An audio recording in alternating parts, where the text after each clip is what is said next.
Kembali lagi di channel Politik 5 Menit. Klik subscribe untuk dapatkan update video tentang berita politik terbaru. Kronologi tindakan asusila penyebab Ketua KPU Hasyim Asyari diberhentikan. Dewan Kehormatan Penyelenggara Pemilu, DKPP, telah menjatuhkan sanksi pemberhentian tetap kepada Hasyim Asyari dari jabatannya sebagai Ketua dan anggota Komisi Pemilihan Umum pada Rabu, 3 Juli 2024. Putusan itu membawa angin segar bagi pengungkapan kasus-kasus dugaan tindakan asusila, termasuk kekerasan seksual, oleh pejabat publik. Putusan DKPP terhadap kasus dugaan pelanggaran etik Ketua Komisi Pemilihan Umum, KPU, Hasyim Asyari dibacakan oleh Ketua Merangkap Anggota DKPP, Hedi Lugito, serta anggota DKPP, J. Kristiadi, Ratna Dewi Petalolo, Idewa Kadewiar Saraka Sandi, dan Muhammad Tio Aliansyah, dalam sidang di kantor DKPP, Jakarta Pusat. DKPP menilai, Hasyim terbukti bersalah melakukan pelanggaran etik dan pedoman perilaku penyelenggara pemilu setelah melakukan tindakan asusila kepada korban berinisial KET, anggota Panitia Pemilihan Luar Negeri, PPLN, Den Haag, Belanda. Perkara dugaan tindakan asusila ini bermula dari laporan Lembaga Konsultasi Bantuan Hukum Fakultas Hukum Universitas Indonesia, LKBHFHUI, ke DKPP pada pertengahan April lalu. LKBHFHUI melaporkan Hasyim karena diduga telah melakukan tindak asusila terhadap KET, seorang petugas PPLN Den Haag.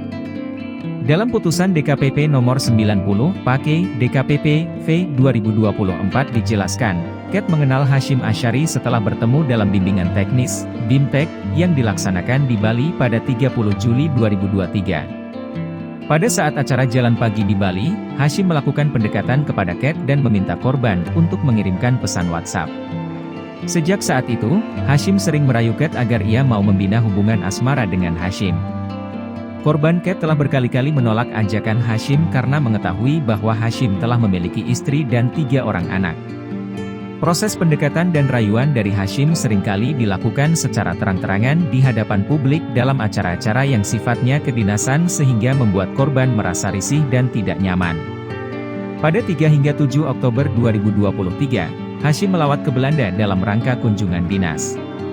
Pada saat bersamaan, Hasyim memanfaatkan kunjungan dinas tersebut untuk membujuk rayu korban agar mau menjalin hubungan romantis dengannya. Selama melakukan kunjungan kerja tersebut, Hasyim berulang kali mendesak KET untuk pergi bersama. Dengan jabatan yang dimiliki oleh Hasyim sebagai Ketua KPU, sedangkan korban merupakan bagian dari jajaran penyelenggara pemilu yang merupakan bawahan atau anak buah dari Hasyim, korban akhirnya merasa segan untuk menolak permintaan Hasyim. Puncaknya, Hasyim memaksa KET untuk melakukan hubungan badan. Dalam sidang pemeriksaan, terungkap fakta bahwa benar Hasyim menggunakan kendaraan dinas untuk kepentingan pribadi mengantar dan menjemput KET di luar tugas kedinasan pada saat korban berada di Jakarta. Hasyim juga terbukti memfasilitasi KET dengan tiket pesawat pulang pergi Jakarta-Singapura dengan total biaya sebesar Rp8,69 juta.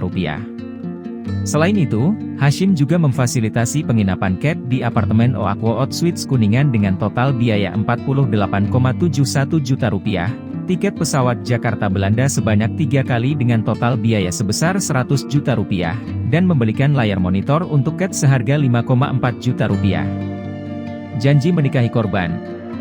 Pada Januari 2024, Hasyim membuat surat pernyataan yang ditulis tangan dan ditandatangani sendiri olehnya. Pada surat itu dibubuhkan meterai Rp10.000. Isinya, menyatakan bahwa Hasyim akan menunjukkan komitmen serius untuk menikahi korban, termasuk menyatakan untuk menjadi imam bagi KET. Selain itu, surat pernyataan berisi, antara lain, Hasyim akan memberikan perlindungan kepada KET seumur hidupnya, termasuk perlindungan menjaga nama baik dan kesehatan mentalnya. Hasyim juga berjanji akan menelepon, memberikan kabar kepada KET minimal sekali sehari sepanjang hidupnya.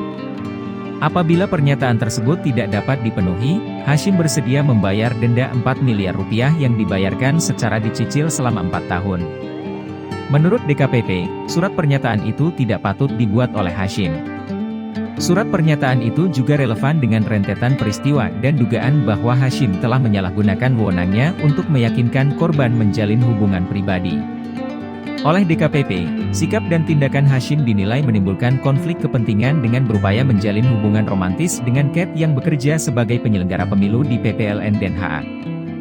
Hashim juga dinilai menggunakan kekuasaan yang dimilikinya sebagai ketua KPU serta tidak merahasiakan data dan informasi yang dipercayakan kepadanya sebagai ketua KPU. DKPP menilai, tindakan dan perlakuan teradu kepada pengadu di luar kewajaran relasi kerja antara atasan dan bawahan. Bahwa dalam batas penalaran yang wajar, tindakan dan perlakuan teradu kepada pengadu menunjukkan tidak hanya sekedar relasi kerja, tetapi ada hubungan khusus yang bersifat pribadi layaknya sepasang kekasih. Perbuatan-perbuatan Hashim juga dinilai telah menyalahgunakan kekuasaannya untuk memenuhi hasrat seksual. Ini juga dianggap sudah menjadi tipologi perilaku yang tidak menjaga kehormatan penyelenggara pemilu.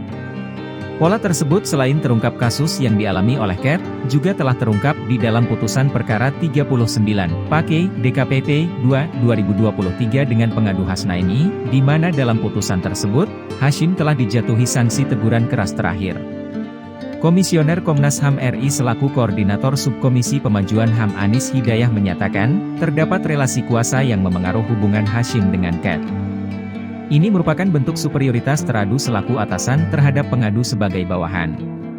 Pengadu terjebak dalam manipulasi situasi kondisi yang sangat sulit untuk dihindari, kata Anis.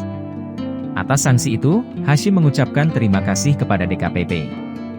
Dengan sanksi etik itu, Hashim merasa terbebas dari tugas-tugas berat sebagai penyelenggara pemilu. Saya ingin menyampaikan alhamdulillah dan saya ucapkan terima kasih kepada DKPP yang telah membebaskan saya dari tugas-tugas berat sebagai anggota KPU yang menyelenggarakan pemilu, kata Hashim Asyari di kantor KPU, Jakarta Pusat, sesaat setelah DKPP membacakan putusannya. Sumber, Kompasit. Sekian video kali ini. Klik subscribe dan share video ini.